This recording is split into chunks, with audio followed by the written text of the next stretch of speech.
और ना सिर्फ लग्जरी गाड़ियां बरामद हो रही हैं, यहां पर तंबाकू कारोबारी के घर से बड़ी खबर आपको बताएं, स्कूटर भी बरामद किया गया। ये पुराने स्कूटर्स बताए जा रहे हैं और सबसे अहम बात यह है कि इनका जो नंबर है वो भी 4018 ही है। स्कूटर बरामद किए गए कारोबारी के ठिकाने से। लग्जरी गाड़ियां हमने आपको यहां पर दिखाई हैं, लग्जरी जो बाइक्स है वो मिली है। इसके अलावा जो एंटीक स्कूटर्स हैं, जो दशकों पुराने स्कूटर हैं, वो मिले हैं। और सबसे बड़ी बात यह कि 4018 नंबर इसका भी है। सभी महंगी गाड़ियों का नंबर 4018 है। इसके अलावा जो बाइक बरामद की गई है उसका नंबर 4018 है और जो दशकों पुराना स्कूटर है उसका भी नंबर 4018 ही है। यानी हर एक गाड़ी, चाहे वो कोई 4 व्हीलर हो, 2 व्हीलर हो, सभी का नंबर 4018 जो है वो अंजलि यहां पर देखने को मिल रहा है। बिल्कुल। और साहिल का रुख कर लेते हैं। साहिल, एक के बाद एक जो गाड़ियां, महंगी गाड़ियां जो बरामद हो रही हैं, सभी का एक ही नंबर पाया जा रहा है। और साथ ही साथ आपसे ये भी जानना चाहेंगे क्योंकि कई मुखौटा कंपनियों का नाम भी सामने आया है जो काले धन को सफेद करने का काम कर रही थी। कि पहले जैसे कि गाड़ियों की जो बाइक और जो स्कूटर रिकवरी हो रही है उनका आखिरी के जो चार्ज जैसे 18 है, तो ये एक रहस्य बना कि आखिरकार ये नंबर इनके लकी था। ये एक अपनी अलग पहचान बनाना चाहते थे और तभी जो थी सभी गाड़ियों की स्कूटर बाइक की जो आखिरी के 4 डिजिट थे वो सेम पाए जा रहे हैं। अब रही बात इतने जो बाकी लोगों के नाम आ रहे, क्योंकि अब ये बताया जा रहा है कि इसमें जो इनसे कनेक्शन में लोग थे, जिनको माल सप्लाई करते थे, उन पे भी कहीं ना कहीं आईटी का जो शिकंजा वो पहुंच सकता है। हालांकि अभी इसमें आधिकारिक जानकारी सामने नहीं है क्योंकि आईटी अधिकारी की अभी जो रेड है वो कंटिन्यू चल रही है, क्योंकि रेड अभी खत्म नहीं हुई है।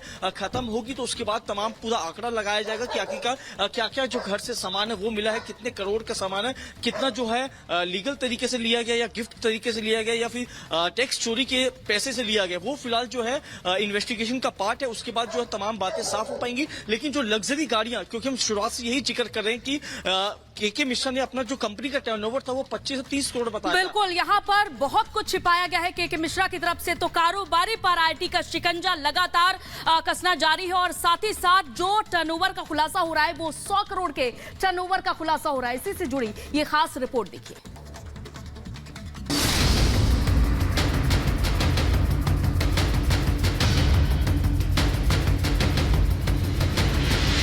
करोड़ों का कैश और बेशुमार दौलत। कानपुर के तंबाकू कारोबारी के ठिकानों पर जब आईटी की टीम रेड मारने पहुंची तो नोटों का अंबार देखकर अधिकारियों के होश उड़ गए। लग्जरी कारों के अलावा आयकर विभाग को गुटखा किंग के घर से करोड़ों का कैश और कुछ अहम दस्तावेज मिले हैं, जिसकी पड़ताल की जा रही है। इनकम टैक्स की रेड का तीसरा दिन है। केके मिश्रा का बिल्कुल अता पता नहीं है कि वो किस लोकेशन पे है, कहां पर है, लेकिन उनके जो बेटे हैं शिवम मिश्रा, जिनका दिल्ली के वसंत विहार में घर है, फर्स्ट फ्लोर पे शिवम मिश्रा और उनकी पत्नी अभी यहाँ पर मौजूद हैं। तीसरा दिन है इनकम टैक्स की रेड का। इनकम टैक्स के जो अधिकारी हैं शिवम मिश्रा और जो उनकी पत्नी है, उनसे लगातार जो क्वेश्चनिंग है वो यहाँ पर कर रहे हैं कि आखिरकार जो लग्जरी गाड़ियां 60 करोड़ की वो यहाँ से रिकवर की गई है, वो एक इन्वेस्टिगेशन का पार्ट है कि टैक्स चोरी का इन पे आरोप लगा है कि ये जो सभी लग्जरी गाड़ियां जो है उन्हीं चोरी के पैसे से तो नहीं खरीदी गई। तो उसी का जो आंकलन है वो इनकम टैक्स के अधिकारी कर रहे हैं।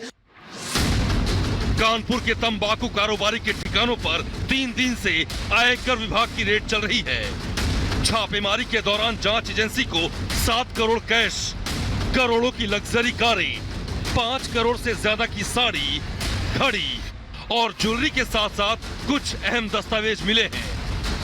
इनके घर से कई लग्जरी गाड़ियां जो हैं वो मिली है। मर्सिडीज है, फरारी है और रॉल्स रॉय है, पोर्शे है। ये तमाम गाड़ियां यहाँ से मिली है। ये सभी गाड़ियां इन्वेस्टिगेशन का पार्ट है, क्योंकि ये आंकलन किया जा रहा है कि इनके ऊपर जीएसटी चोरी और टैक्स चोरी का आरोप लगा है। कहीं ये सभी लग्जरी गाड़ियां उन चोरी के पैसे से तो नहीं खरीदी गई। इस सभी चीजों का आकलन किया जा रहा है और अभी भी अधिकारी अंदर मौजूद है। इनके घर से कुछ अहम दस्तावेज जो है वो बरामद किए गए हैं। इलेक्ट्रॉनिक गैजेट जो है उनको जब्त किया गया है और भारी मात्रा में यहाँ से करोड़ों रुपए जो कैश है वो रिकवर किया गया है। इसके अलावा सोर्सेज ये बता रहे हैं कि 5 से 7 इंपोर्टेड जो घड़ियां हैं वो इस घर से मिली है, जिनकी कीमत जो है करोड़ों रुपए बताई जा रही है। दरअसल आयकर विभाग को सूचना मिली थी कि बंशीधर तंबाकू प्राइवेट लिमिटेड कंपनी टैक्स की चोरी कर रही है, जिसके बाद कंपनी के मालिक केके मिश्रा पर आईटी का शिकंजा कसना शुरू हुआ। आईटी की टीम ने 5 राज्यों में करीब 20 ठिकानों पर रेड मारी। इसके बाद जो सच सामने आया उसकी उम्मीद किसी को नहीं थी। के मिश्रा के दिल्ली के वसंत कुंज वाले बंगले से 6 से ज्यादा इंपोर्टेड लग्जरी कारें बरामद हुई हैं। बरामद कारों में रोल्स रॉयस, फैंटम, मैक्लेरन, लैम्बोर्गिनी और फरारी जैसी कारें शामिल हैं। ये सभी कारें अलग अलग कंपनियों की हैं, लेकिन नंबर सभी कारों पर एक जैसे ही हैं। बंशीधर ग्रुप के मालिक के मिश्रा के बेटे शिवम मिश्रा के दिल्ली वाले घर पर रेड के दौरान जहां इनकम टैक्स की टीम को रियल एस्टेट और बेनामी संपत्तियों से जुड़े अहम दस्तावेज मिले हैं, वहीं तंबाकू कंपनी का लंदन कनेक्शन भी सामने आया है। इस मामले में मनी लॉन्ड्रिंग की भी आशंका जताई जा रही है। आयकर विभाग को शक है कि कंपनी ने पैसों की हेराफेरी कर काली कमाई का साम्राज्य खड़ा कर लिया है।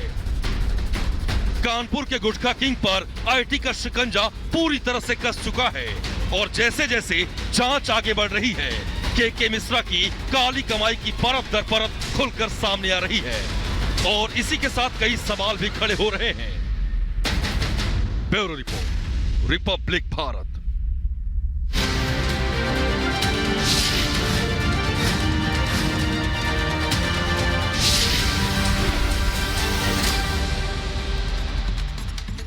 और इस बीच बड़ी खबर आपको बता दें, केंद्रीय मंत्रिपरिषद की आज अहम बैठक होने वाली है। प्रधानमंत्री नरेंद्र मोदी इस बैठक की अध्यक्षता करेंगे। दिल्ली के सुषमा स्वराज भवन में बैठक होने वाली है, जो बहुत महत्वपूर्ण मानी जा रही है। केंद्रीय मंत्रिपरिषद की बैठक अध्यक्षता प्रधानमंत्री नरेंद्र मोदी करेंगे। दिल्ली के सुषमा स्वराज भवन में यह बैठक होने वाली है। तो आपको बता दें, कल ही पहली लिस्ट का ऐलान किया गया है बीजेपी की तरफ से और उसके बाद लोकसभा चुनाव के मद्देनजर तमाम तैयारियां, प्रधानमंत्री लगातार रैली भी कर रहे हैं। झारखंड, बंगाल और बिहार के दौरे पर भी प्रधानमंत्री मोदी रहे और आज वो अध्यक्षता करने वाले केंद्रीय मंत्रिपरिषद की बैठक की, जो बहुत अहम मानी जा रही है। और आपको ये भी बता दें कि दिल्ली के सुषमा स्वराज भवन में ये बहुत ही महत्वपूर्ण बैठक होने वाली है। हमारे सहयोगी इस तौर पर जानकारी के साथ जुड़ रहे हैं वैभव। संभवतः ये आखिरी केंद्रीय मंत्रिपरिषद की यह बैठक है, कितनी महत्वपूर्ण रहने वाली होगी, क्योंकि प्रधानमंत्री नरेंद्र मोदी की जिस तरह वर्तमान सरकार 2.0 से 3.0 की ओर बढ़ने को लेकर जो तमाम रणनीतियां हैं वो कैसी होंगी, उस पर भी कहीं ना कहीं एक विचार जरूर होगा। सुमन, देखिए बहुत महत्वपूर्ण ये बैठक है जो केंद्रीय मंत्रिपरिषद की बैठक अब से बस थोड़ी देर बाद शुरू होने वाली है दिल्ली के सुषमा स्वराज भवन में। महत्वपूर्ण ये बैठक क्यों है? क्योंकि कल ही बीजेपी ने 195 प्रत्याशियों के जो है उन नामों का ऐलान किया है और कोशिश बीजेपी ने की है इन प्रत्याशियों के ऐलान से ही कि स्ट्राइक रेट को बरकरार रखा जा सके और यही वजह है कि इन 195 में से 115 लोगों के टिकट को रिपीट किया गया है। नए चेहरों को जो है वो बहुत कम मौका दिया गया है और अगर मौका दिया भी गया है तो ऐसी सीटें हैं जो बीजेपी के हाथ में नहीं थी। उन सीटों पर नए कैंडिडेट पर बीजेपी ने भरोसा जताया है। यानी कि बीजेपी इस बार जिस 370 के लक्ष्य को लेकर चल रही है, उस लक्ष्य के लिए बीजेपी ने अपनी तैयारी आज से नहीं, ये तैयारी बहुत पहले की हो और इस तैयारी पर सबसे पहले संगठन ने भी अपनी रिपोर्ट दी है और संगठन की रिपोर्ट के साथ ही साथ यह भी समझना होगा कि ग्राउंड पर कितनी मजबूती के साथ बीजेपी ने यह सर्वे किया है, अपने एक एक कैंडिडेट को लेकर कैसे वो ग्राउंड पर गई है और ग्राउंड रियलिटी क्या है। सीधा जनता से टच, वहां पर जो तमाम जो लोग यहां पर सर्वे करने जाते थे वो सीधा जनता से जुड़ते थे और जनता की पहली पसंद क्या है, क्या वो अपने सांसद से खुश हैं या फिर नाखुश हैं, इसके आधार पर एक डीप रिपोर्ट जो है वो तैयार की गई थी और उसी के आधार पर और रिपोर्ट के आधार पर ही वैभव सभी को टिकट दिया गया है। आप बहुत बहुत शुक्रिया हमारे साथ जुड़ने के लिए। और इस बीच एक और ये बड़ी खबर आ रही, रुक लेते हैं। लोकसभा चुनाव के ऐलान से पहले बीजेपी की लिस्ट जारी हुई है। 195 सीटों के लिए उम्मीदवारों का ऐलान हुआ है। यूपी के लिए 51 उम्मीदवारों का नाम घोषित किया गया है। तो कई कैंडिडेट्स को रिपीट किया गया है और कई का टिकट कट चुका है। और हमारे साथ अजय दुबे जुड़े हुए हैं, रुक लेते हैं उनका। अजय, ये देखा गया कि इस बार कई का टिकट भी कटा है, निराशा कईयों को हाथ लगी, उसके बाद की क्या प्रतिक्रियाएं सामने आ रही है फिलहाल? देखिए, जिस तरीके से टिकट्स का जो ऐलान हुआ है, पूरी लिस्ट अगर देखी जाए तो ज्यादातर जो उम्मीदवार हैं उन उम्मीदवारों के टिकट मेंटेन रखे गए हैं। बड़े पैमाने पर जो चेंजेस हैं वो एक दिखता है जौनपुर की सीट पर, जहां पर महाराष्ट्र में जो गृह राज्य मंत्री थे उनको टिकट दे दिया गया। कृपाशंकर सिंह जो मूलतः जौनपुर के रहने वाले हैं उनको टिकट दिया। फिर श्रावस्ती में चेंज दिख रहा है और इसके साथ ही नगीना जो सीट है वहां पर चेंज दिख रहा है। तो ये बड़े चेंजेस है। उस बीच में एक तस्वीर आपको दिखाता चलता हूं। लखनऊ की राजधानी उत्तर प्रदेश में आज एक कार्यक्रम है जो अखिलेश यादव के लिए मुश्किलें खड़ी कर सकता है। यादव महासभा एक मंच है जो ये कार्यक्रम कर रही है। एक बार जरा दिखाते हैं आपको इन कुर्सियों की तरफ। अब से 2 से ढाई घंटे में कार्यक्रम है, तैयारियां जारी है। श्री कृष्ण की तस्वीरें आपको दिखाई देंगी। भगवान श्री कृष्ण की तस्वीरों के बीच ये पूरा कार्यक्रम है और बात करने के लिए जो तमाम आयोजक है जो ये कार्यक्रम कर रहे हैं वो लोग यहाँ मौजूद हैं। उनसे हम बात करेंगे, समझेंगे कि क्या तैयारी है। सर, क्या तैयारी है? तैयारी पूरी तरीके से है। यदुवंश को माननीय मोदी जी की छाया में लाना है और जो चुनाव है मोदी जी की गारंटी पे है और माननीय मोदी जी का आप देख ही रहे हैं, आपको सब है, टिकट में कोई परिवर्तन ना होने का या किसी भी चीज का। लिस्ट को कैसे देखते हैं आप? एक तरफ अखिलेश यादव पीडीए की राजनीति की बात करते हैं और इस लिस्ट में तो तमाम पिछड़े नेता, दलित नेता, तमाम लोग बीजेपी के ही दिखाई दे रहे हैं। लिस्ट को कैसे देखते हैं आप उम्मीदवार? अखिलेश यादव जी अब समाप्त हो चुके हैं, अब उनका वजूद नहीं बचा है। ठीक है अजय, अपनी जाति बिरादरी को ठगी के रूप में। अजय, लेकिन जरा वहां का समीकरण बताइए, क्योंकि हम देख रहे हैं कि 51 नामों का जो ऐलान किया गया है उत्तर प्रदेश में, उसमें 4 के जो कैंडिडेट पिछली बार उतरे थे मैदान में वो बदल दिए गए हैं। वहां का समीकरण क्या है? क्योंकि ये वो 4 सीटें थी जिन पर बीजेपी हार गई थी, मतलब उन पर चेहरों को बदल दिया गया है। वहां का इस बार का समीकरण क्या कहता है?